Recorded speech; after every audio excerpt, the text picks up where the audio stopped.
दोनों ही तरफ से एक तरह के बयान आ रहे हैं। बीजेपी के नेता भी गहलोत साहब यही कह रहे हैं कि नई शर्तों पर आगे चलना है, यह बात हमने बता दी है हजका को, और अब हजका को फैसला लेना है। हजका के नेता बार बार कहते हैं कि हम पुरानी शर्तों पर कायम हैं, यह बात हमने बीजेपी को बता दी है, फैसला इन्हें लेना है। हम जानना ये चाहते हैं गहलोत साहब आपसे कि जो एक्सपायरी डेट है वो कहां अटकी हुई है, इस गठबंधन की एक्सपायरी डेट है भी या नहीं है, या फिर ये लोग मोरल ग्राउंड पर एक दूसरे को नीचे करने की कोशिश कर रहे हैं? क्या है, एक राजनीतिक का तजुर्बा क्या बताता है गहलोत साहब? मैं तो आपको यही कहूंगा कि इस बात का बेटर तरीके से तो रिप्लाई यही लोग दे सकते हैं जी, परंतु जिस दिन से इनका समझौता हुआ था पहले ही दिन से इनका अधिकतर समय इसी बात पे सफाई देते हुए बीत गया था कि हमारा समझौता चट्टान की तरह मजबूत है जी, पर वो हरियाणा के लोगों के गले नहीं उतर रहा था। जबकि वो दिलों का गठबंधन था सर, वो गले नहीं उतर रहा था तब, जबकि दिलों का गठबंधन बताया गया, उसे चट्टान की तरह मजबूत बताया गया। सुषमा जी ने भरी रैली में ये कहा कि इस पर मेरे सिग्नेचर हैं, इस पर राजनाथ जी के सिग्नेचर हैं, इस पर नितिन गडकरी के सिग्नेचर हैं, इस पर कोई फर्क नहीं आने वाला है, वगैरह वगैरह। अभी भी वो बाइट्स जो लाइब्रेरीज हैं उसमें भरी पड़ी हैं, अखबारों में भरी पड़ी हैं। सर मैं ये कह रहा हूँ कि लोकसभा के चुनाव के बाद उसमें जो स्थिति हदका की हुई है जी, उसके बाद तो केवल लोग ये इंतजार कर रहे हैं कि कब समझौता टूटे, उस दिन का ही मात्र इंतजार है। और अब तो ये कुछ घंटों की बात रह गई है। कोई भी इस पाप को अपने सिर नहीं लेना चाहता, वरना समझौता नाम की अब कोई चीज हरियाणा में बची नहीं है। यानी आपको भी लगता है कि अब ये ज्यादा दिन तक चलने वाला नहीं है, कुछ ही घंटों में या कुछ दिनों में इसकी एक्सपायरी हम सबके सामने होगी? हम तो ये कह रहे हैं कि हमारे यहाँ जिले में खास तौर पर मैं देख रहा हूँ कि अब फिर से जो हजका के आदमियों के होर्डिंग आने लग गए हैं, वॉल राइटिंग आने लगी है, जिनका पीछे कहीं कुछ नहीं था और उनमें कहीं पे भी भाजपा का कोई नामो निशान नहीं है। वो जो कुछ कर रहे हैं अपने दम पे कर रहे हैं और अपने दम पे ही कैंडिडेट भी तलाशे जा रहे हैं दोनों तरफ से। अच्छा गहलोत साहब एक बात बताइए, गहलोत साहब तमाम विश्लेषक ये बात कहते हैं जब वो विश्लेषण करते हैं इस गठबंधन का कि बीजेपी थोड़ी सी ओवर कॉन्फिडेंट है चुनावों को लेकर। बीजेपी को लगता है कि ये वो वक्त है जिसमें वो अकेले दम पर हरियाणा की सत्ता तक पहुंच सकती है। क्या ये सही है कि हमारे प्रदेश में हालात ये बन चुके हैं इस वक्त, जो मौजूदा राजनीतिक परिस्थिति है, कि उसमें बीजेपी अपने दम पर सत्ता छू ले? मेरे को नहीं लगता, ये तो दिन में सपन देखने वाली बात है। कभी भी हरियाणा के अंदर बीजेपी अकेले दम पे सत्ता में नहीं आएगी। इंडियन नेशनल लोकदल अकेले दम पे अपनी सरकार बनाएगी। ठीक है सर, कृपया करके रहिए आप हमारे साथ। हम कुछ मजबूरियां भी आपकी समझते हैं, आप बहुत ईमानदारी से विश्लेषण करना चाहते हैं, लेकिन एक पार्टी से बड़ी ईमानदारी से जुड़े होने के कारण कुछ चीजें आपको पॉलिटिकली भी करनी पड़ती हैं। हम होशियारी लाल शर्मा जी के पास जाएंगे। होशियारी लाल शर्मा जी, क्या विश्लेषण है सर आपका, इस गठबंधन को कहां देख रहे हैं आप शर्मा जी?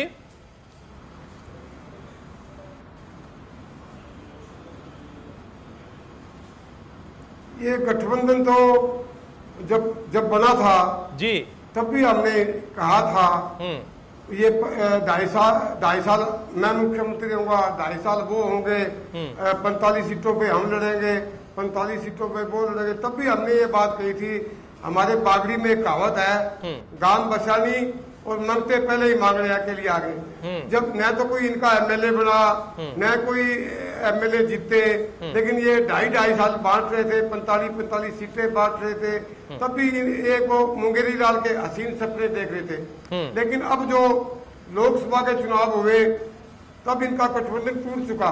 अब तो ये लोगों को दिखाने के लिए गठबंधन की बात करें, गठबंधन तो पहले ही टूट चुका है इनका लोकसभा के चुनाव होते ही। और आज जो है मैं आपको एक और बात बताना चाहता हूँ, न तो हजका का जनाद आ रहा है हरियाणा में और नहीं भारतीय जनता पार्टी का।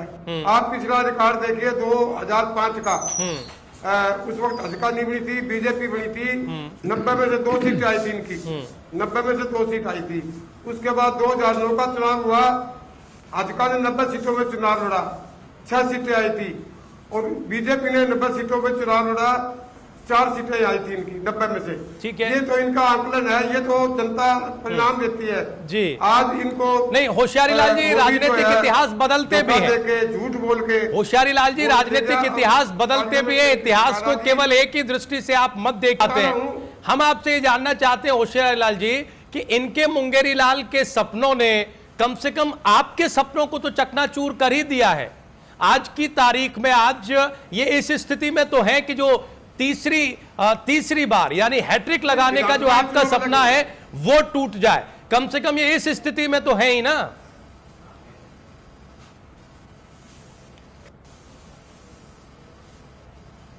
राजीव जी, मैं आपको एक बात कहना चाहता हूँ, इनके पास तो उम्मीदवार ही नहीं है, न लोकसभा में थे न विधानसभा में। ये तो दूसरी पार्टियों को तोड़ के ला रहे हैं। ये कैडर बेसिस पार्टी इनकी, ये कहते हैं हमारी पार्टी जो है कैडर बेसिस है।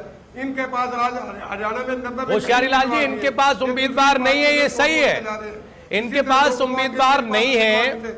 होशियारी लाल जी इनके पास उम्मीदवार नहीं है, ये बात सही हो सकती है, लेकिन यह भी उतना ही सही है कि हर तीसरा नेता आज बीजेपी का दामन थाम रहा है। ये तो सच है ना इस दौर का। तो आज नहीं कल उम्मीदवार हो जाएंगे, चुनाव जब करीब आएंगे तब तक उम्मीदवार हो जाएंगे। नहीं, वो तो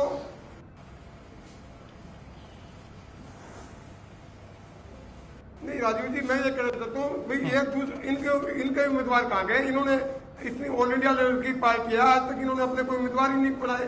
दूसरी पार्टियों के ला रहे हैं, तोड़ के ला रहे हैं, तो इनका मतलब पार्टी खत्म है इनकी पार्टी में कुछ दम नहीं है। और ये तो मैं तो एक एग्जाम्पल और देना चाहता हूँ। होशियारी लाल जी जहां से टूट के आते हैं, होशियारी लाल जी आप वरिष्ठ नेता है, तजुर्बेकार नेता है, जहां से टूट के आते हैं वो लोग कमजोर होते हैं, और जिस राजनीतिक दल में जाते हैं वो राजनीतिक दल मजबूत होता है। लोकसभा चुनाव आप देख चुके हैं होशियारी लाल जी, सिर्फ आरोप लगाने की बात नहीं है, हम बड़ी ईमानदारी से विश्लेषण और निष्कर्ष तक पहुंचना चाहते हैं। आप जानते हैं जिस राजनीतिक दल से लोग टूटते हैं वो कमजोर होता है। लोकसभा चुनाव के परिणाम, लोकसभा का चुनाव इसका एक सबसे अच्छा उदाहरण है। ज्यादा दिन नहीं हुए, आपको याद होगा बीजेपी मजबूत हुई है, जिसे आप बहुत अंडर एस्टिमेट करते थे, वो 8 में से 7 सीटों पर हरियाणा में चुनाव जीती है गठबंधन के साथ। ये आज का राजनीतिक सच है जो कल इतिहास बनेगा। तो आप अपना घर भी ठीक करेंगे, वहां के ग्रीवेंसेस दूर करेंगे, या आप इन पर ही सिर्फ निशाना साधते रहेंगे? आएंगे होशियारी लाल जी हम आपके पास, हम सिर्फ गठबंधन पर चर्चा करना चाहते थे। आनंद जी एक बात बताइए जी, प्रदेश की जनता भी ये जानना चाहती है। सर आएंगे आपके पास, प्लीज आएंगे आपके पास। आपने हजका के साथ गठबंधन के विषय को होल्ड पर क्यों डाला हुआ है? आप किस बात का इंतजार कर रहे हैं? संजय ने जो बात कही, हम बहुत अर्थपूर्ण बात करना चाहते हैं। संजय ने जो बात कही कि चौधरी बीरेंद्र सिंह की बीजेपी ज्वाइनिंग और उसका असर आप लोग देख लेना चाहते हैं, उसके बाद आप आकलन करेंगे कि आप ताकतवर हैं या आप कमजोर हैं, उसके बाद डिसीजन लेंगे, तब तक ये होल्ड पर ही रहेगा। क्या ये सही है कि अब आप लोगों ने एक होल्ड की रणनीति अपना ली है? समय भी नहीं देना है, इनकार भी नहीं करना है, और इसमें कुछ टाइम बाई करना है जिससे कि बीजेपी को फायदा हो जाए। नहीं राजीव जी, देखिए मैं बड़े आपके सामने, आपके चैनल के सामने बड़े जिम्मेवारी से बात कहूँ। जहाँ तक संजय जी की बात है, पत्रकार का एक अपना नजरिया होता है, मीडिया का एक अपना नजरिया होता है, उनका एक अपना आकलन का तरीका होता है। हर नजरिए को वो पहलू में रखते हैं, हर नजरिए को वो ध्यान में रखते हैं, अपनी जो है विश्लेषण देते हैं। ठीक है, और उनके नजरिए को भी नकारा नहीं जा सकता है। ठीक बात है, क्योंकि बिल्कुल ठीक है।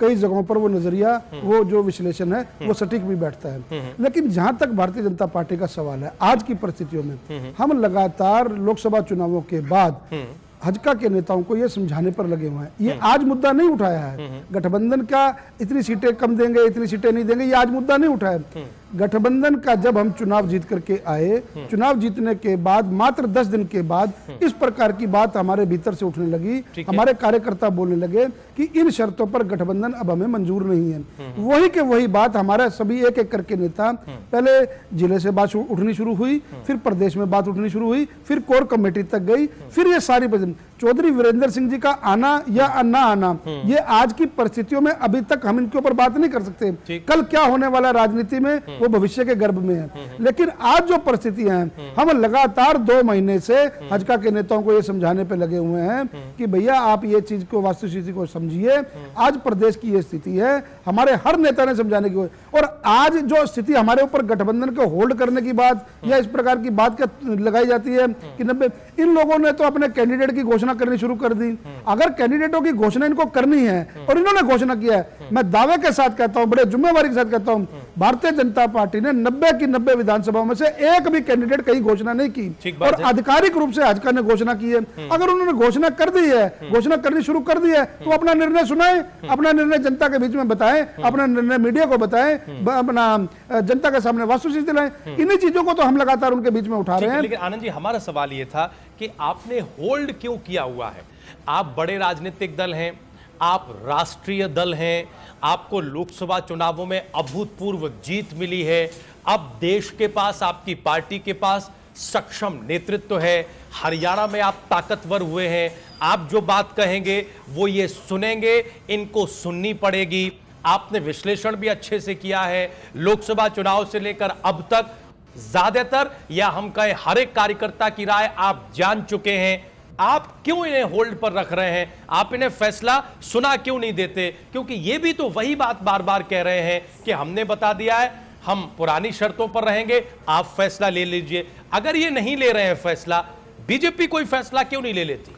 नहीं, देखिए, मैं तो बड़े आपको यहाँ पे ये बात कहूंगा कि यहाँ पर जो होल्ड वाली पोजीशन है या जो बात वाली पोजीशन है कि गठबंधन का आगे किन परिस्थितियों में आगे चलेगा, हम लोग इनको ये लगातार समझाने का प्रयास कर रहे हैं। नहीं, आप ये बात क्यों नहीं समझ रहे कि हमने रिटन में गठबंधन किया है, हमने शर्तें लिखित में दी हैं। देखिए, समझौते की 2 ही स्थितियां हो सकती हैं कि या तो वो मान जाएं या आप मान जाएं। इस पर बार बार सवाल ये उठ रहे हैं, बार बार सवाल इसलिए उठ रहे हैं कि न आप मानने को तैयार है, आप खुद नहीं समझ रहे, उन्हें समझा रहे हैं, और वो भी बदली परिस्थिति नहीं समझ रहे, आपको समझा रहे हैं। फिर भविष्य बचता कहां है सर गठबंधन का? इसीलिए तो ये सारी चिक है, इतने सारे नेता इकट्ठे हैं, उनकी राय ली जा रही है, आपसे इतना माथापच्ची की जा रही है। आनंद जी, नहीं राजीव जी, देखिए, हमें तो अभी भी एक उम्मीद की किरण दिखती है कि हो सकता है कि हमारी जो भावनाएं हैं, जो कार्यकर्ताओं की भावनाएं हैं, जो वोटर की भावनाएं हैं, जो प्रदेश की जनता की भावनाएं हैं, वो हमारे गठबंधन के सहयोगी, हमारे गठबंधन रैना जनहित कांग्रेस के जो सुप्रीमो हैं और उनकी पूरी टीम है, वो समझ जाए। उम्मीद की एक किरण की आशा के अंदर ये सारी परिस्थितियां आज तक जीवंत है। उम्मीद की किरण तो है, लेकिन इसके साथ कि नई शर्तें आएंगी, हम लिखित डॉक्यूमेंट को नहीं मानेंगे।